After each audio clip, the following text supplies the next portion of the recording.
ओम श्रीम गं गणपतये नमः। प्रिय भक्तजनों, आप सभी का मायरा वॉइस चैनल में हार्दिक स्वागत है।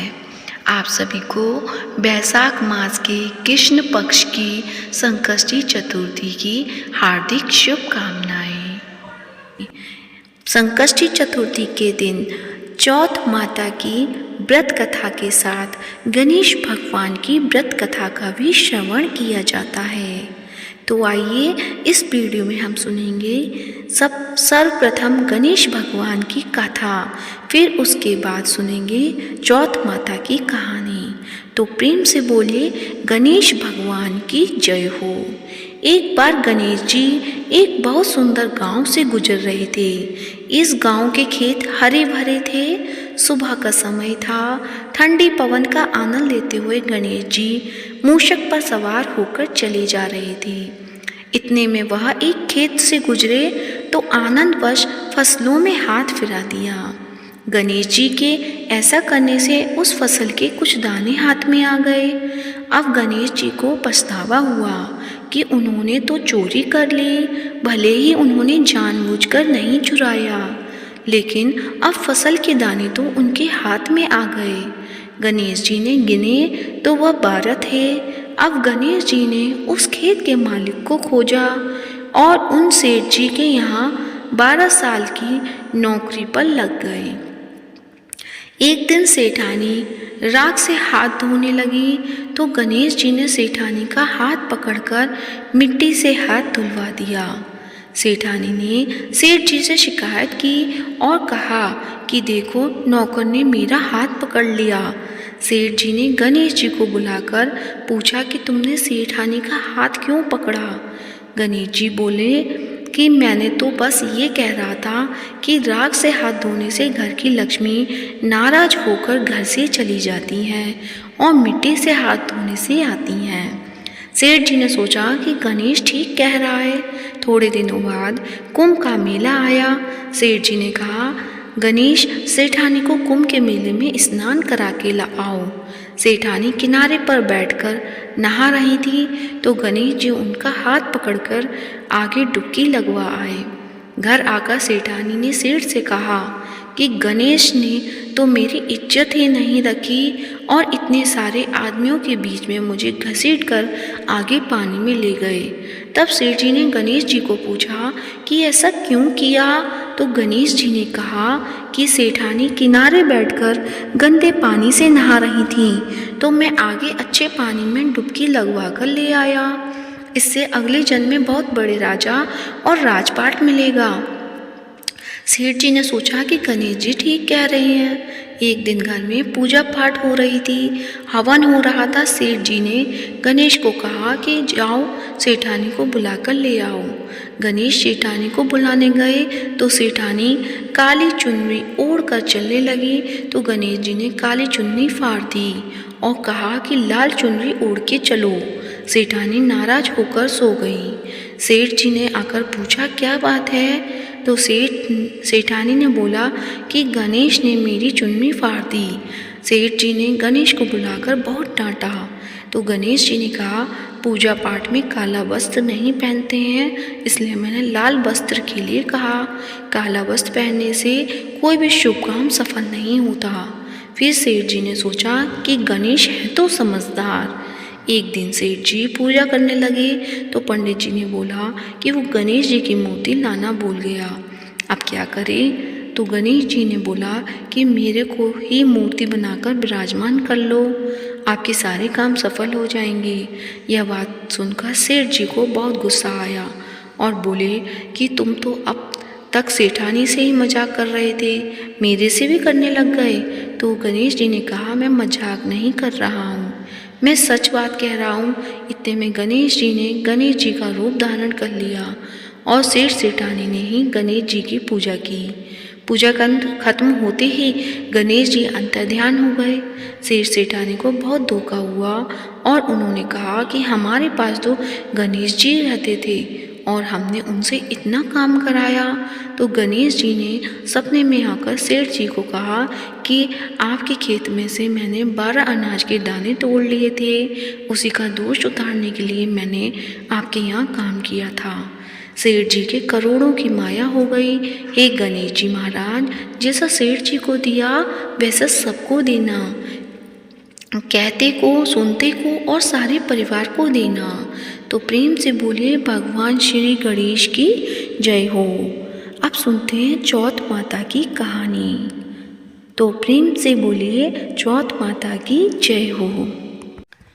एक सेठ सेठानी थे, उनके एक बेटा और बहू थे। बहू सबको भोजन करा के फिर स्वयं भोजन करती। एक पड़ोसन ऐसी भी थी जो रोज पूछती कि बहू आज क्या बनाया खाया है। बहू कहती ठंडो बासी। एक दिन उसके पति ने ऐसा सुनकर विचार किया कि आज तो पकवान बनाए जाएं, फिर देखें कि मेरी पत्नी क्या कहती है। उसने तरह तरह के पकवान बनवाए और घर के सभी लोगों ने एक साथ बैठकर भोजन किया। आज भी पड़ोसन ने पूछा तो बहू ने कहा ठंडो बासी। सेठ के लड़के ने सोचा हो ना हो कोई बात अवश्य है जिससे मेरी पत्नी ऐसा कहती है।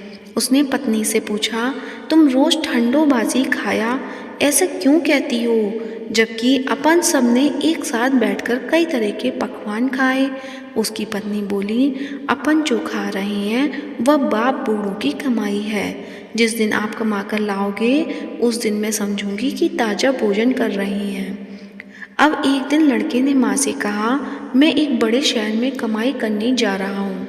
माँ बोली बेटा अपने पास इतना धन है कि खाया नहीं कुटेगा।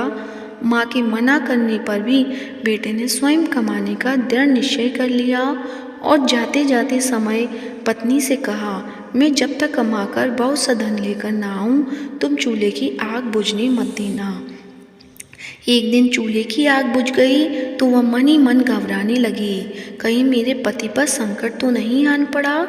जल्दी से पड़ोसन में से आग लाकर चूल्हे में रख दूं, ऐसा विचार करके पड़ोस में गई।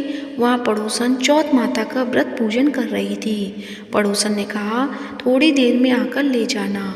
बहू ने पड़ोसन से पूछा आप यह व्रत क्यों करती हैं, इससे क्या मिलता है।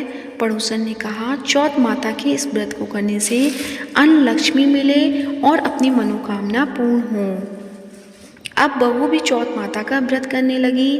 दीवार पर चौथ माता बनाई। उस दिन घी गुड़ का चूरमा बनाकर रात्रि को चंद्रमा को अर्घ देकर भोजन करती। ऐसा करते करते बहुत दिन हो गए।